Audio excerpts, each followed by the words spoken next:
Russian President Vladimir Putin stood before an audience at the Eastern Economic Forum in Vladivostok and issued a stark warning. He declared that any Western troops deployed to Ukraine during ongoing hostilities would be treated as legitimate targets. The message was direct and unsettling. It suggested that if European or NATO forces entered Ukrainian territory, even in limited numbers, Russia would not hesitate to strike them. This was more than political rhetoric. It was a statement with potentially global consequences, reigniting fears of a direct NATO-Russia confrontation that could spiral into a wider conflict, even World War III. But was this just bluster to intimidate Europe or a genuine red line from the Kremlin? To answer that, we need to unpack what Putin said, why he said it, and how leaders in Europe and NATO are responding. Putin's remark did not come out of nowhere. Just one day earlier, leaders from 26 European countries gathered in Paris to discuss long-term security guarantees for Ukraine. Among the ideas floated was a reassurance force, a multinational presence that could include troops on land, at sea and in the air after the war ends to deter Russia from attempting another invasion. This Paris proposal was not about sending NATO forces to fight inside Ukraine today. Rather, it envisioned a post-war deployment to stabilize Ukraine once hostilities stop. Still, even this cautious proposal struck a nerve in Moscow. Putin responded with his warning: as long as the conflict is active, any foreign troops entering Ukraine will be treated as enemy combatants. In his words, if some troops appear there, especially now during military operations, they will be legitimate targets. The timing is key. Putin is signaling that even discussions about Western troops, no matter when or under what conditions, cross a line that Russia views as intolerable. His goal is clear: deter Europe from taking even preliminary steps toward putting boots on the ground. This is not the first time Russia has used sharp rhetoric to warn NATO. Since the invasion began in February 2022, Russian officials have repeatedly cautioned against escalation, whether it was sending advanced weapons systems considering fighter jets or talking about NATO membership for Ukraine. In each case, the Kremlin framed Western involvement as dangerously close to direct war with Russia. Putin's legitimate targets comment follows this pattern, but it is more explicit.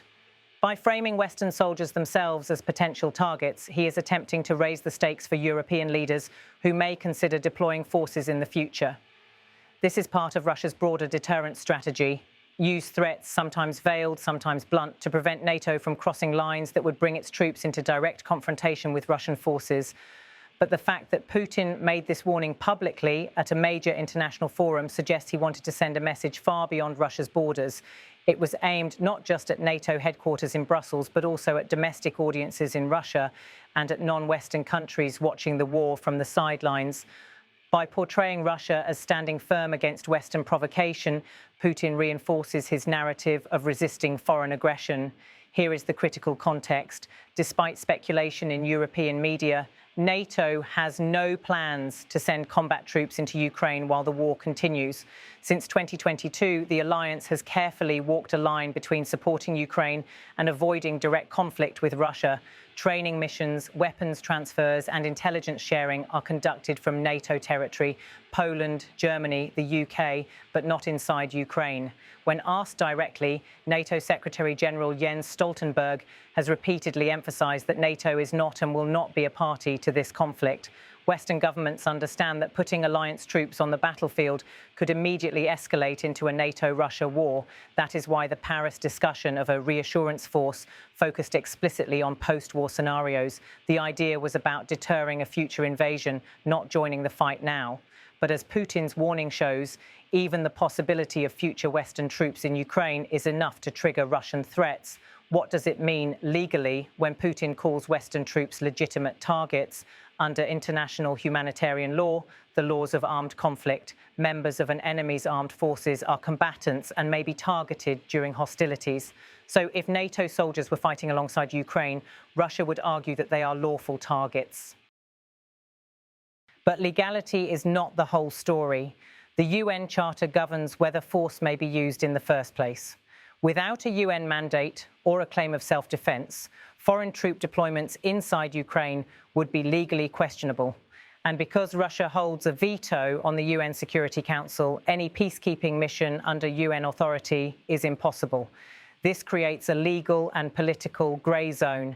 Even if individual NATO soldiers could technically be targeted under the laws of war, the decision to send them into Ukraine could itself lack legal justification under international law. That ambiguity increases the danger of miscalculation.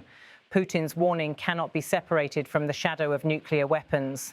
In late 2024, Russia updated its basic principles of state policy on nuclear deterrence. Analysts noted that the new version broadened the conditions under which nuclear use might be considered. The document suggests that even large-scale conventional strikes that threaten the survival of the Russian state or its nuclear forces could justify nuclear retaliation. Since the start of the Ukraine war, Putin has repeatedly used nuclear rhetoric to warn NATO against escalation. By labeling Western troops as legitimate targets, he implicitly ties their presence to Russia's nuclear deterrence strategy. Any clash with NATO forces could, in theory, be seen as a step toward existential threat. This does not mean that nuclear war is automatic. Most experts agree that Russia's actual nuclear threshold remains tied to scenarios where the state itself is at risk of collapse or defeat. But the ambiguity in Russia's doctrine is intentional. It is meant to sow doubt in Western capitals and restrain their willingness to escalate. If we take Putin at his word, what would it actually look like if Western troops became legitimate targets? There are several plausible scenarios, each with its own risks of escalation. Scenario A, unilateral European deployment. Imagine a single European country, say France or Poland, decides to send a limited force into Ukraine on its own initiative.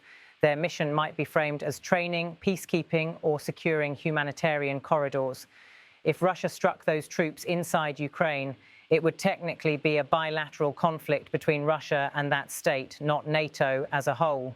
Article 5 of the NATO treaty, which binds members to collective defence, is not automatic in such cases. Yet politically, the pressure on the alliance to respond would be enormous. Even if not legally compelled, NATO might still feel it has no choice but to retaliate. That's how a localised clash could spiral outward. Scenario B, NATO-branded mission. Now consider if troops entered under an official NATO banner. An attack on them would immediately trigger alliance consultations under Article 4 and potentially Article 5. Whether or not Article 5 legally applies to troops outside NATO territory, the political effect could be the same. An attack on NATO personnel might be treated as an attack on NATO itself. The risk of escalation in this scenario is extremely high, since both sides would be locked into their credibility. Scenario C, accidental incident beyond Ukraine. Another risk lies outside Ukrainian territory. NATO and Russian aircraft already operate dangerously close in the Black Sea and along Eastern Europe's borders. A miscalculation, say a Russian jet striking a NATO reconnaissance plane in international airspace, could ignite a chain reaction.